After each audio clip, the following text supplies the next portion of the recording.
go from her or his standpoint of helping you because you want to help her make some money and not lose a listing. We all hate that. Yeah. Okay.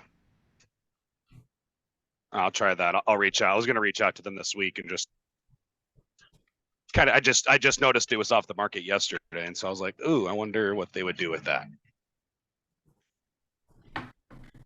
Yeah, there's if you can present that in a way that doesn't hurt their pride and lets them know that you're there to help them make money. Okay. I don't know a whole lot of people that's going to shoo somebody away that wants to help them make money. Your sound is funny, Carter. You're far away. Key, so Sorry. it is turnkey, so it has all the furnishings and everything that come with it. And they're renovating the whole facility right now. Yeah, that sounds awesome. Yeah. Yeah, Can you knock on a door to some neighbors and find out who owns it? Yeah. Most of them are rentals. It's Sun Katy is kind of like a people from Seattle go there. It's all that no one actually lives there. And so that would be very difficult to figure out. And I know the front desk won't tell you. They might tell you if they know that place has been for sale for a while, and you say, "Hey, I saw this went off the market.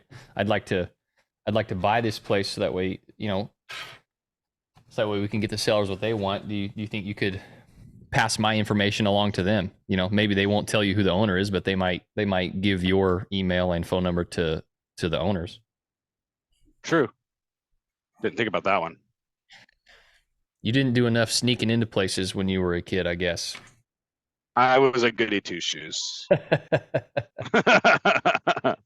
Grew up in church, lived in the church.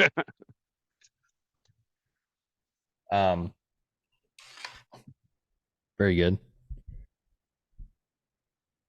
I want to tell you guys a quick story, and then I want to pick up some more deals if you guys want to pick up talking about some more deals if you guys have any. Yes. So quick story. I've shared this with a couple of you guys. You might have heard me talk about this, and I could probably pull it up here. M57 Rush Road in Eagle, Idaho. So this property is a property that I would like to purchase. It sold.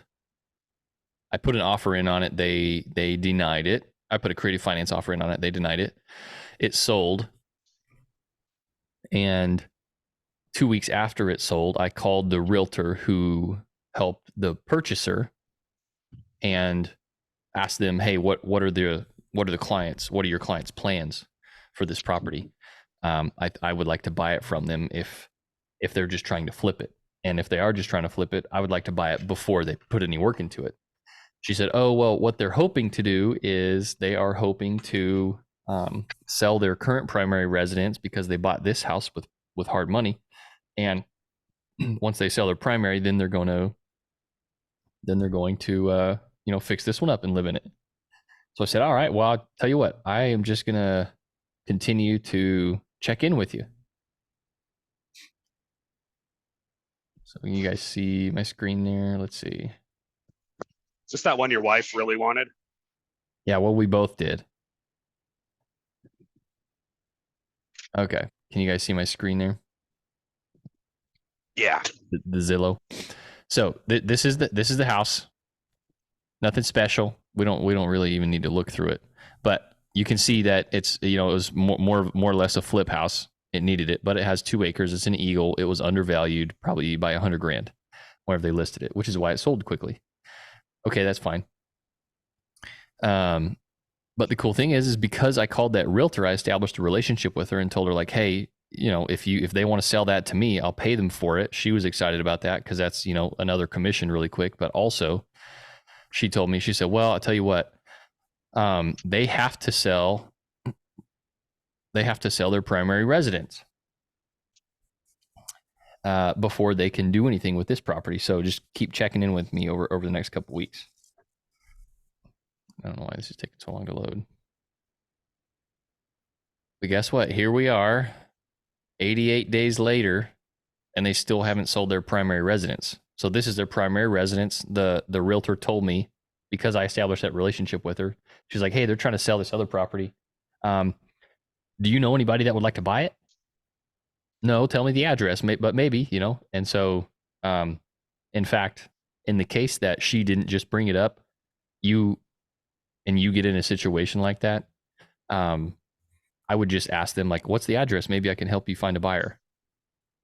You know, if people think you're trying to help them, they're going to give you a lot more. Okay. Obviously. I say obviously. Maybe it's not obvious. I don't know. That being said, here we are 88 days later. I contacted the realtor, and this is probably like the fourth time that I've contacted them.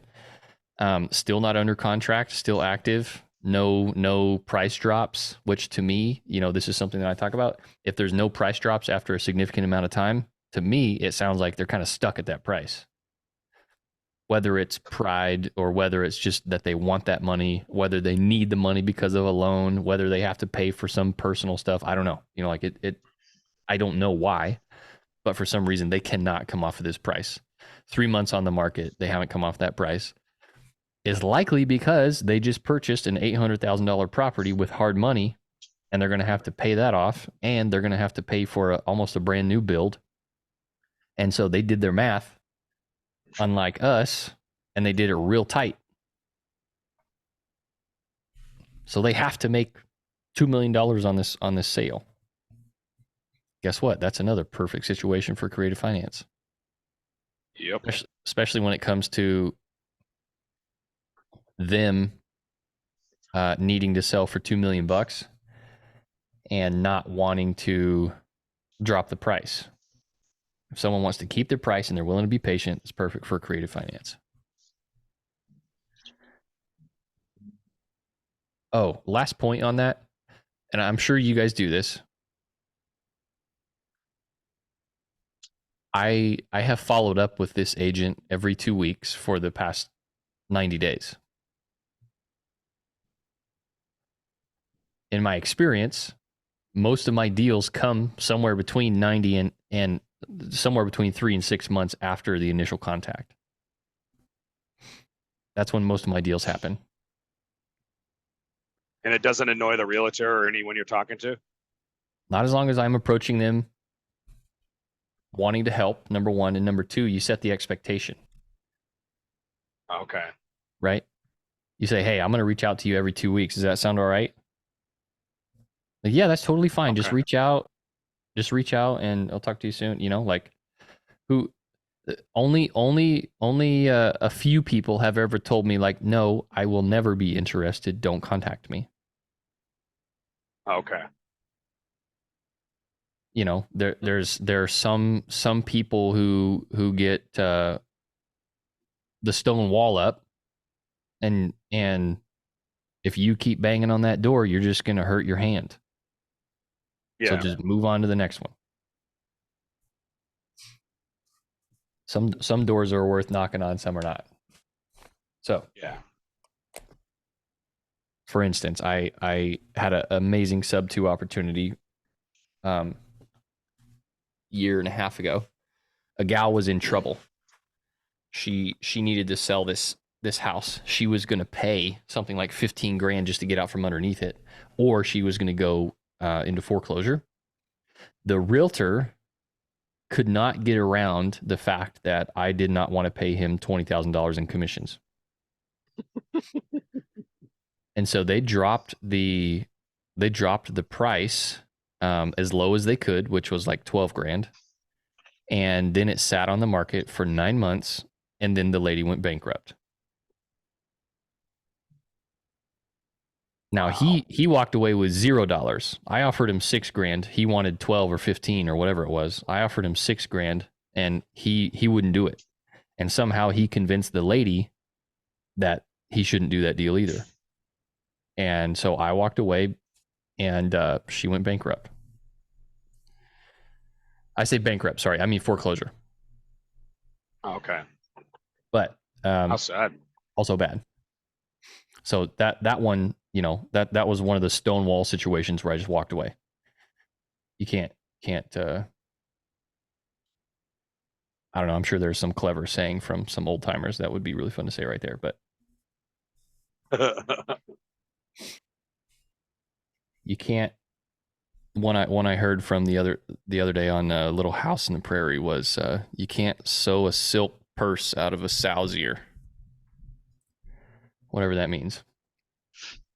But they understood it in the show. Like it's like pearls before swine. That's another one. Yeah. Hey, that deal you posted on school. What's that one all about? So I don't know if you guys saw that. If everybody's part of the community here. I posted a deal on school. This is another reason why it's nice to be online and communicate and just follow up with people. This is a contractor that I know locally.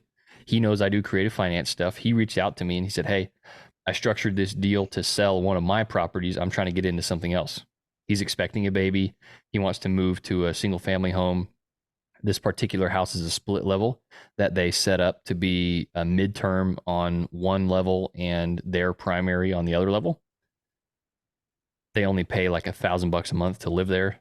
The mortgage is at 3.125%. The unit will come furnished if you want it to be furnished, but the unit will come furnished. It's already established as a midterm rental. They have people in there from, you know, all the way until like the end of April so far. And it won't cash flow, but it's one of those where you could live in the other unit if you're in that situation. You could live in the other unit and have extremely low living expenses. That's on Camp with Carter on School, my online community.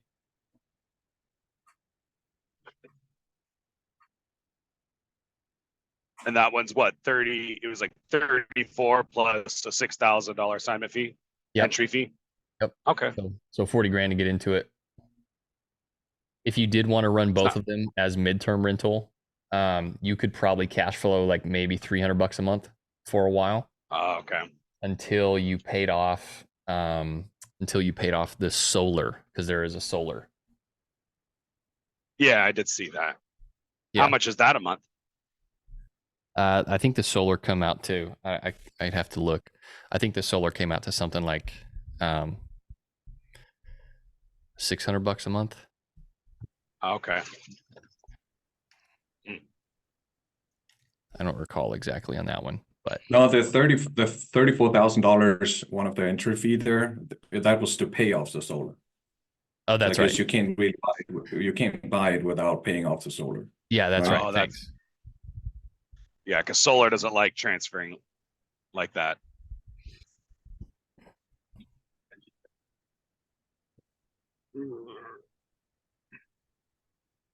So right now there's private mortgage insurance that will come off very likely on the transfer.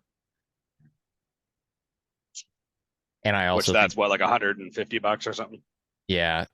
No, his is his PITI right now is 2,368, and he told me it would come down to $250. It would come down. Dang. Yeah.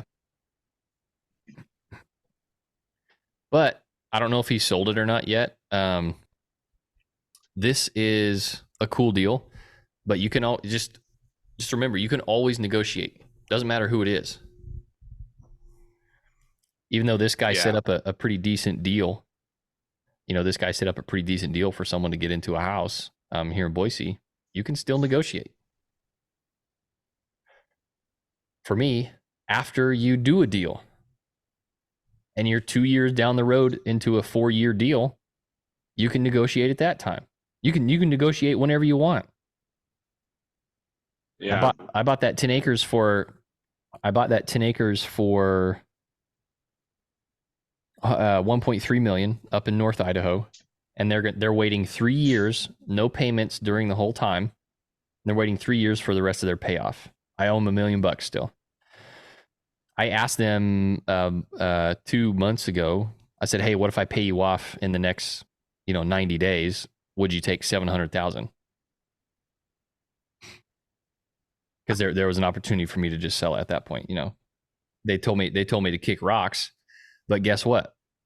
As I negotiated with them, they said, "Okay, if you pay us off in the near future, like in the next couple months, we'll take 900,000." So they took $130,000 off of what I owe them just from me asking. Because they're cool with getting $900,000 today versus $1,030,000 in 2.5 more years. So how would that work for like capital gains? Say it was like they waited 6 years to get money. They would have to pay capital gains on that, or does it still kind of show them living in the house? Say that again. I don't understand your question. So capital gains, you have to live in it for 2 out of the last 5 years, correct? To qualify for the primary residence exemption, yes. Yes. So what if they were like, okay, in 5 or 6 to 7 years, we'll take the $900,000? Would they have to pay capital gains on that $900,000 you're going to give them? Does that make sense? Yeah, I'm not a CPA, so I'm not going to answer that question. Okay.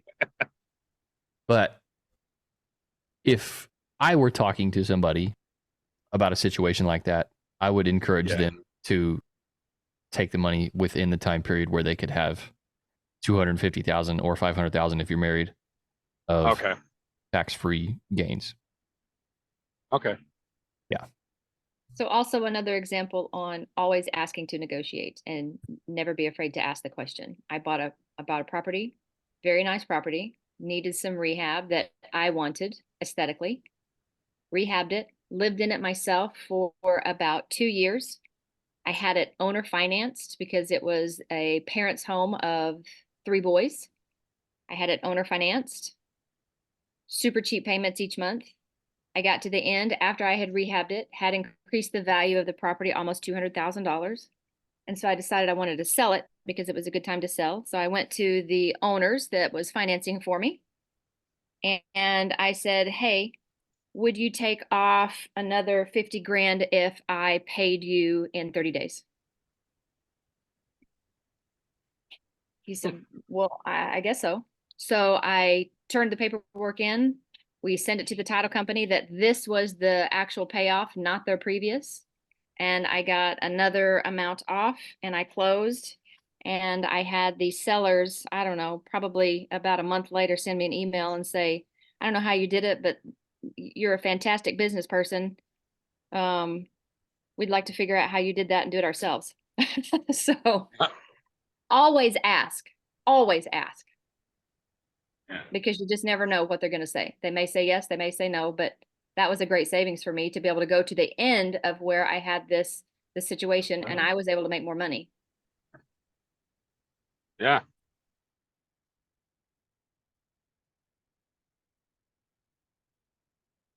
A strategy for a lot of people is they have to make the deal work today and for the long term. And if you know that you're a good negotiator and you're willing to negotiate and take a little more risk, like for me, I was willing to do 3 years no payments on a piece of property. Another piece of property, I was willing to do 5 years for the creative finance terms and then have a balloon at the end of that period. If you're not willing to do that and you need 7 to 10 years, don't do any deals where you have 5 years. But if you're willing to do that and then get to year 4 or year 3 or even the very, closer to the end, I wouldn't do it at the very end because that's just kind of a, not a good move probably. But if you get halfway down the road and you can renegotiate at that point, you can also extend terms, like you don't have to say, "Can I get money off? Can I get money off what I owe you to pay you now?" You can do it the exact opposite as well. You can say, "Hey, can we up the price 30 grand and can you give me another 3 years?" People might do that. You don't know.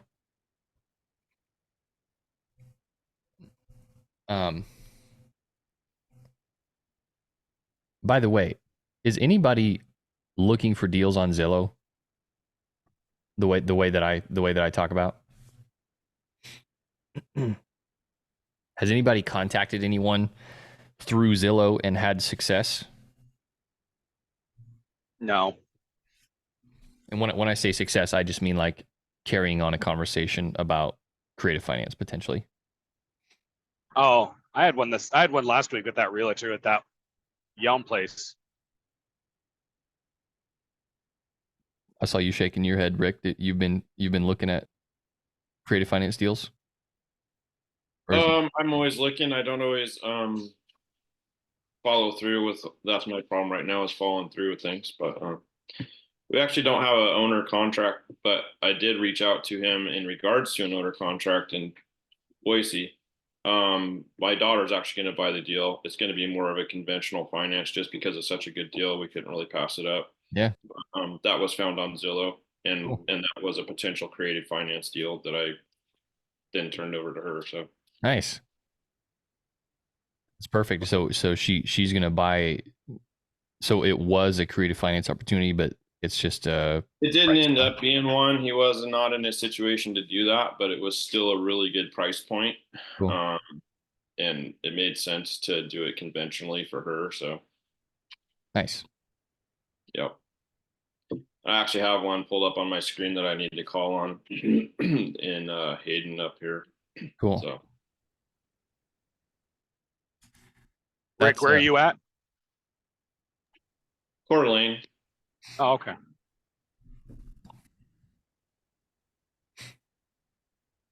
Very good. We didn't get into a deal calculator because no one brought up a deal that we could use this deal calculator for. But when you guys are, I'm going to show you this. Oh, and by the way, end of February is the last of the free calls, and then I'm switching it to being a member of Camp with Carter. I know a lot of you guys are already members, but let me. And then also, I don't know if you guys got the email invitation to Camp with Carter. I sent an email out and I said, "Hey, please, hurry and join." And a couple people did, and a couple people didn't. And I've had some emails that said, "Hey, what the heck? The price went up." And I said, "I told you." So, don't lollygag, even whenever you're trying to do creative finance deals. So you guys can see this calculator. Yep. This is a hard money calculator. I would, this Kiavi is a particular lender. You guys have probably heard of Kiavi. They're just a hard money lender. I have one other calculator that I'm going to share with you guys, but this one in particular is good for if you guys do come across a really smoking deal. This is one of the calculators you want to pass that deal through, and you guys will have access to this on school on Camp with Carter here pretty soon.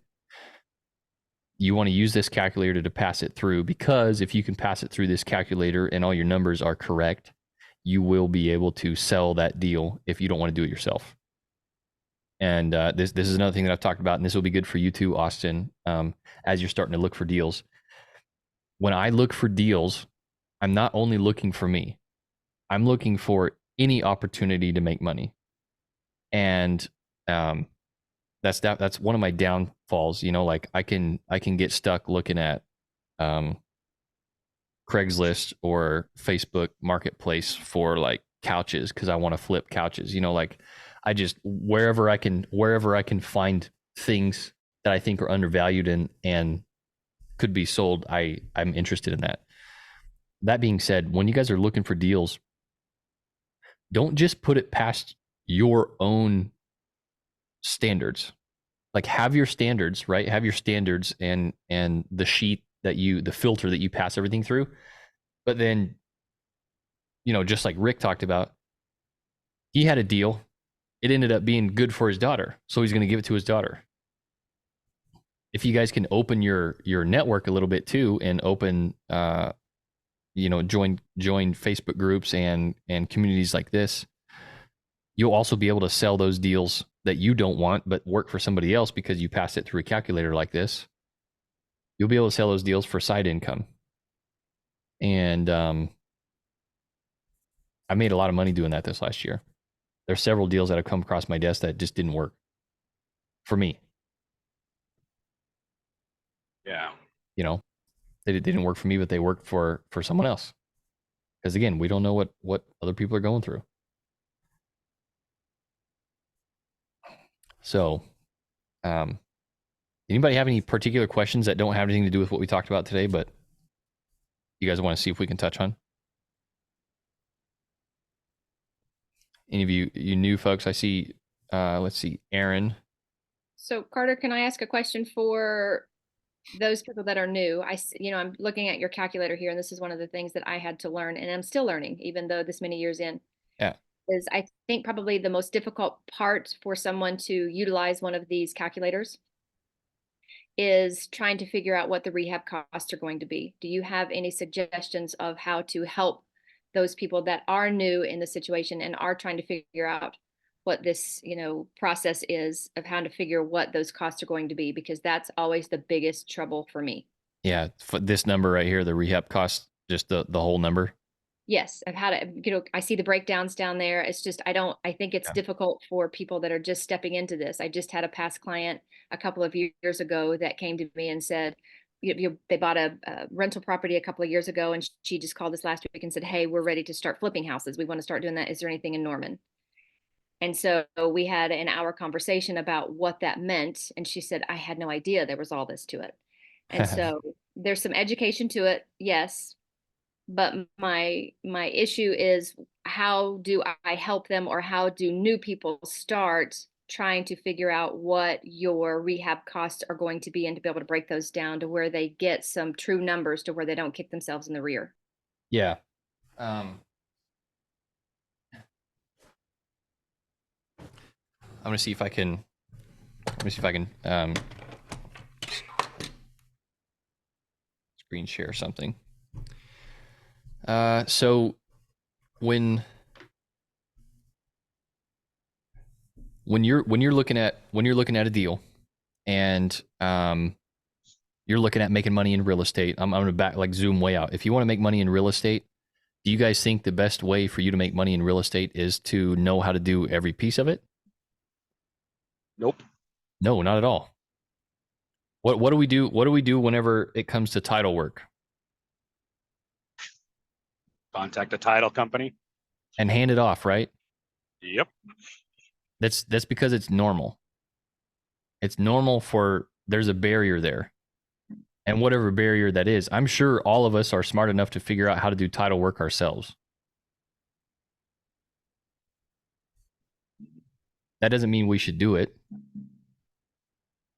There's statistics about how, as a real estate agent, your income per hour, like your per hour cost of work, increases something crazy like 2,000% whenever you hire a transaction coordinator, because that transaction coordinator handles a lot of other things for you, and you get to do the high dollar per hour work, which is finding and getting clients. It's the same with these rehabs. And it's a little bit of work up front, of course, because you have to establish new relationships, and you have to put in the footwork, and you have to walk those miles to get there. But in my opinion, the best thing to do, and I say my opinion, my opinion has been shaped by people who do millions and millions of dollars in flips a year, because I paid them to teach me how to do it. So that's where this opinion comes from.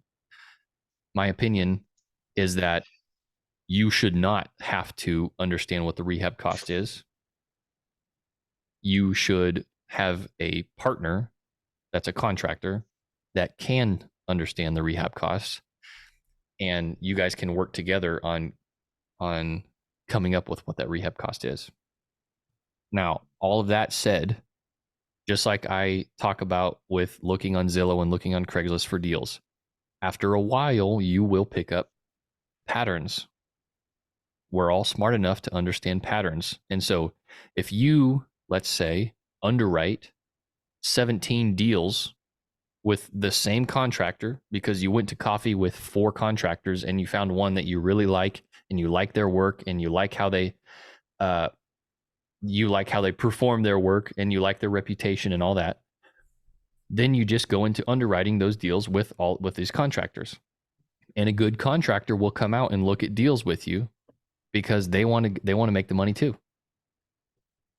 So a good contractor will come out, look at a deal with you. They'll be able to give you a bid, and then you can plug that into your calculator. You guys, if you're on this phone, if you're on this call and you want to increase your income, figure out what you can put down. Figure out what you don't have to do. You don't have to do title work. You don't have to understand what rehab cost is. Most of you guys, your highest dollar per hour work is looking at deals and contacting and negotiating deals.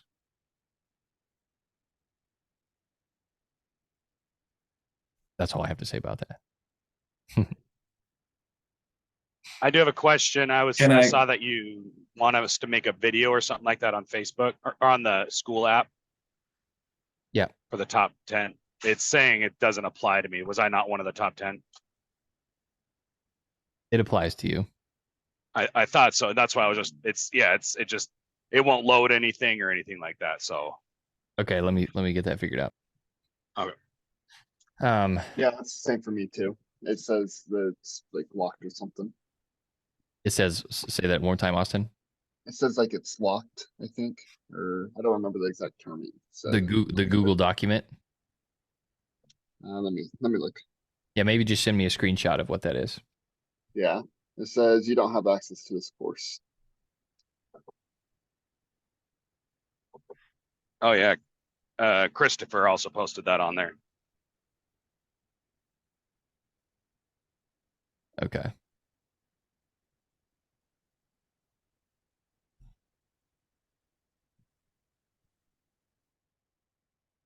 Cool. Right on, guys. Well, thank you guys for coming. I have another meeting to get to, and I will see you guys next Tuesday, the 20th.